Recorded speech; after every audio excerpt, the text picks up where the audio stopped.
যাদের নামাজে মন বসে না তারাও নামাজ পড়ে এই আমলটি করবেন, ইনশাআল্লাহ আল্লাহ পাক রব্বুল আলামিন নামাজে মনোযোগ বৃদ্ধি করে দিবেন, নামাজ পড়তে আপনার ভালো লাগবে। এটা আমার কথা নয়, আবু দাউদ শরীফের 1522 নম্বর হাদিসের ভিতরে রয়েছে, 1522 নম্বর হাদিসের ভিতরে রয়েছে।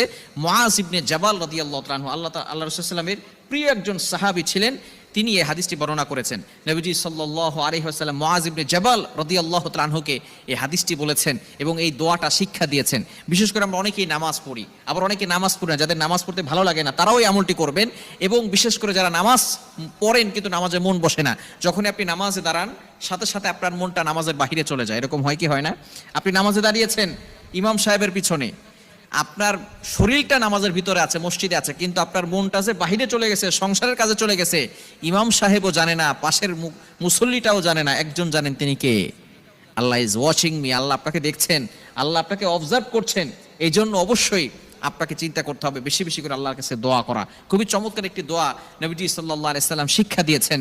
দোয়াটি হচ্ছে আল্লাহুম্মা আইন্নি আলা যিকরিকা ওয়া শুকরিকা ওয়া হুসনি ইবাদাতিক। খুবই চমৎকার একটি দোয়া। এই দোয়াটা পড়লে আল্লাহ পাক রব্বুল আলামিনের স্মরণ যাতে করে আপনার বেশি বেশি হয় এবং বেশি বেশি করে আপনি আল্লাহ তাআলার কৃতজ্ঞ বান্দা হতে পারেন এবং আল্লাহ তাআলার ইবাদত করতে পারেন পরিপূর্ণভাবে, এটা দোয়া করলে আল্লাহ পাক রব্বুল আলামিন এগুলো আপনাকে বাড়িয়ে দিবেন। বিশেষ করে যারা নামাজ পড়তে ভালো লাগে না যাদের, তারা এই দোয়াটা বেশি বেশি পড়বেন। আল্লাহুম্মা আইন্নি আলা যিকরিকা ওয়া শুকরিকা ওয়া হুসনি ইবাদাতিক। আল্লাহ তাআলার প্রশংসা করার দরকার আছে না নাই? আল্লাহ তাআলা আমাদেরকে যে নিয়ামত দিয়েছেন সেই নিয়ামতের কৃতজ্ঞতা আদায় করার দরকার আছে না নাই? অনেকেই আছি আমরা আল্লাহ তাআলার কৃতজ্ঞতা আদায় করি না। আমাদের সব কিছুর সময় হয় কিন্তু নামাজ পড়ার সুযোগ হয় না।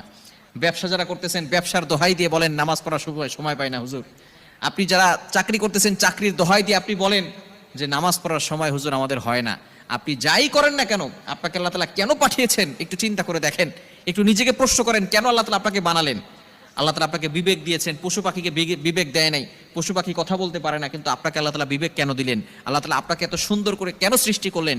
আল্লাহ তাআলা কোরআনের ভিতরে নিজেই বলে দিয়েছেন। 27 নম্বর পারার 2 নম্বর পৃষ্ঠার 5-6 নম্বর লাইন, সূরাতুজ জারিয়াতের 56 নম্বর আয়াতে আল্লাহ বলছেন, ওয়ামা খালাকতুল জিন্না ওয়াল ইনসা ইল্লা লিয়াবুদুন, I have created the human and the jinn people to worship only me. আমি মানুষ এবং জিন জাতিকে একমাত্র আমার ইবাদত করার জন্য সৃষ্টি করেছি।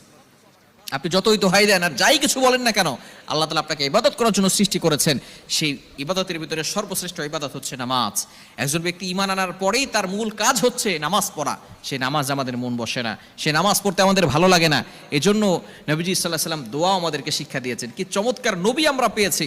আমাদের যা কিছু দরকার এভরিথিং এ টু জেড আমাদেরকে সব কিছু শিক্ষা দিয়ে গিয়েছেন। নামাজ পড়তে ভালো লাগে না, তারপর নবী সাল্লাল্লাহু আলাইহি ওয়াসাল্লাম দোয়া শিক্ষা দিয়েছেন। এজন্য অবশ্যই আপনারা যারা নামাজ পড়েন 5 ওয়াক্ত নামাজের পরে এই দোয়াটা পড়বেন, আল্লাহুম্মা আইন্নি আলা যিকরিকা ওয়া শুকরিকা ওয়া হুসনি ইবাদাতিক। আবু দাউদ শরীফের 1522 নম্বর হাদিসের ভিতরে এটা রয়েছে। যদি আপনি বেশি বেশি পড়তে পারেন আল্লাহ পাক রব্বুল আলামিন নামাজের ভিতরে মনোযোগ বাড়িয়ে দিবেন এবং বেশি বেশি করে আপনি আল্লাহর ইবাদত করতে পারবেন, ইবাদতে মজা পাবেন। আল্লাহ তাআলা আমাদের সকলকে এই আমলটি করার তৌফিক দান করেন।